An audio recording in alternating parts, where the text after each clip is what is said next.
Bonjour à toutes et à tous, c'est Nico. En préparant cette vidéo, j'ai cherché le nombre d'adhérents des principaux partis politiques français.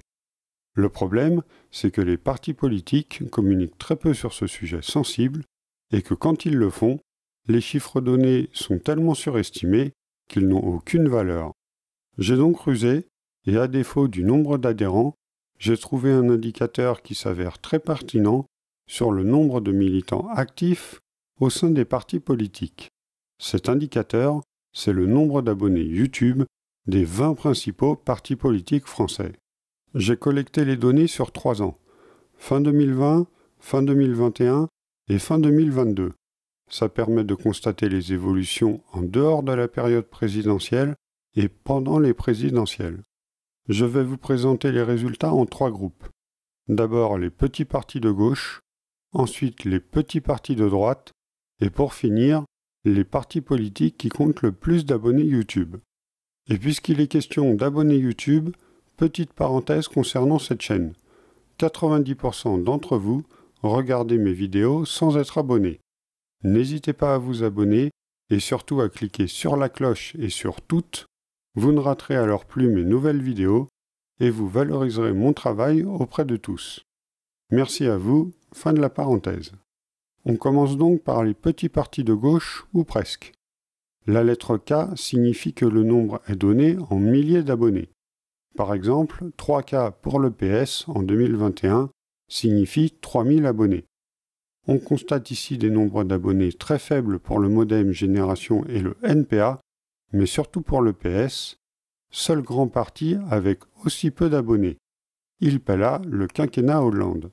On constate que pour Lutte ouvrière, Nouvelle Donne et Europe Écologie Les Verts, le nombre d'abonnés est masqué, ce qui n'est pas très rassurant quant à leur nombre d'abonnés YouTube. Mais depuis juillet 2022, YouTube ne permet pas de masquer son nombre d'abonnés. Je vous propose donc de découvrir maintenant le nombre d'abonnés YouTube de ces partis en date d'octobre 2022. On commence par noter la petite embellie du PS avec près de 9000 abonnés. Une embellie certainement pas attribuable à la calamiteuse campagne d'Hidalgo à la présidentielle, mais plutôt due à l'effet NUPES lors des législatives, comme l'avaient remarqué les journalistes. Ça reste quand même très bas pour un grand parti historique. On note surtout le très faible nombre d'abonnés de ELV, 4700, même après avoir bénéficié des campagnes présidentielles et législatives de 2022. Je n'ose imaginer combien ils avaient d'abonnés avant ces campagnes électorales, quand ce nombre était encore masqué.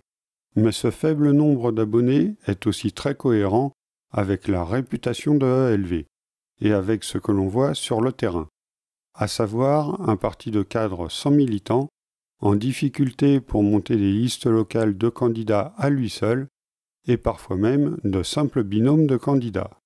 On note enfin une belle progression du NPA, 8000 abonnés.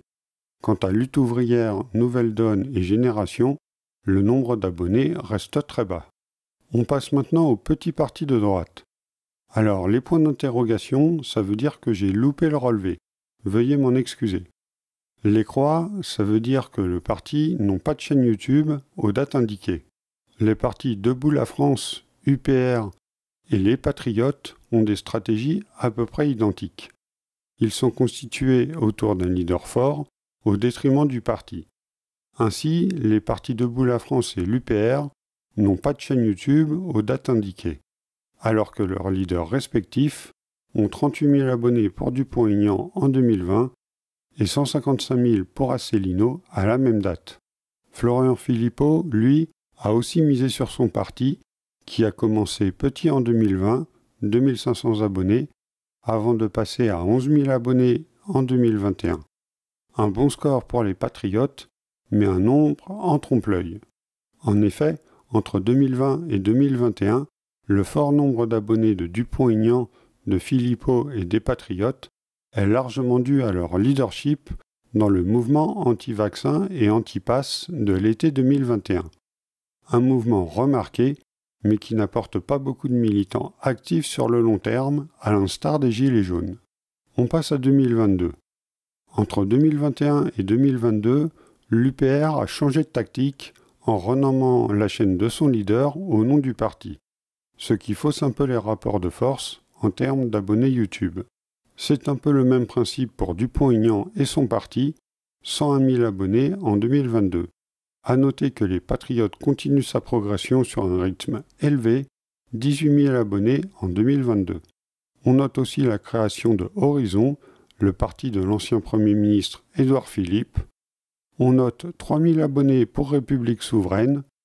On note également que l'UDI n'a toujours pas de chaîne YouTube, ou alors elle est bien cachée.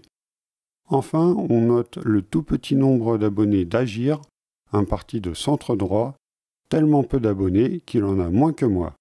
Maintenant, on passe au parti politique qui compte le plus d'abonnés.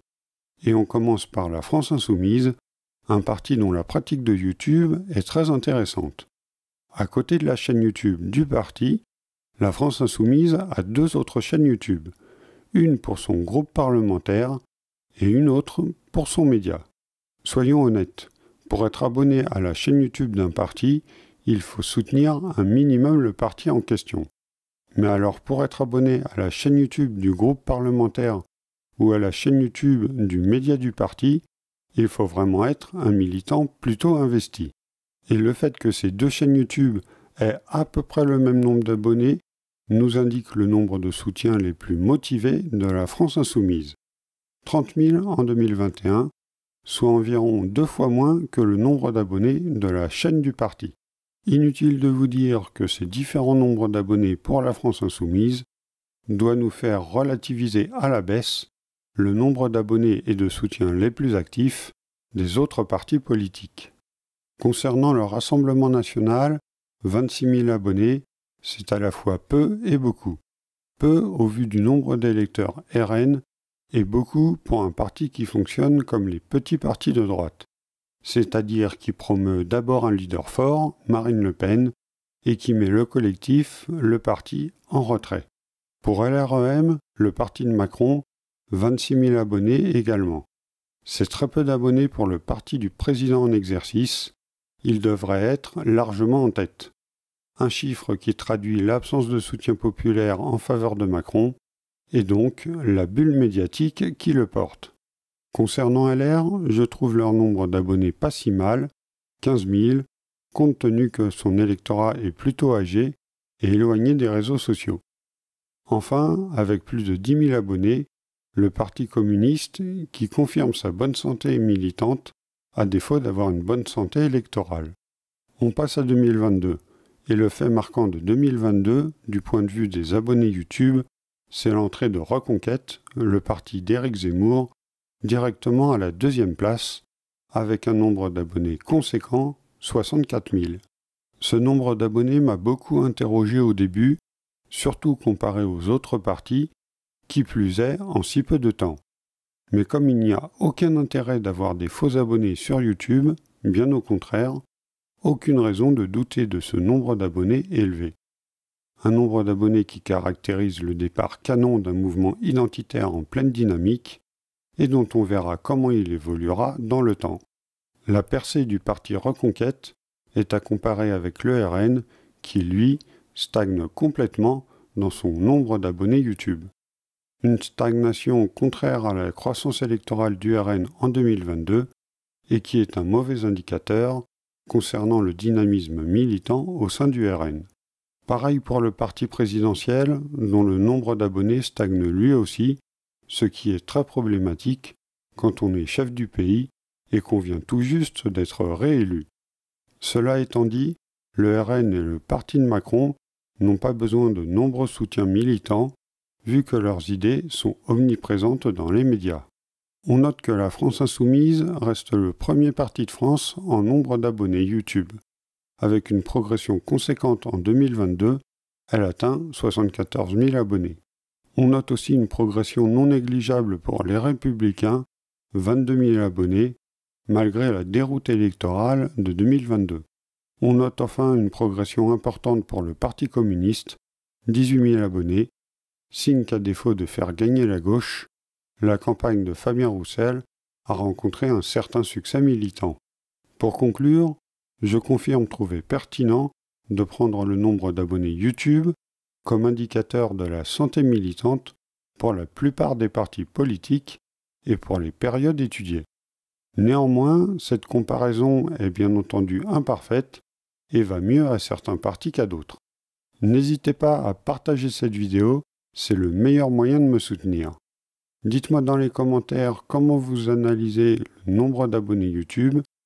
Merci pour vos j'aime et pour vos abonnements, et je vous dis à la prochaine.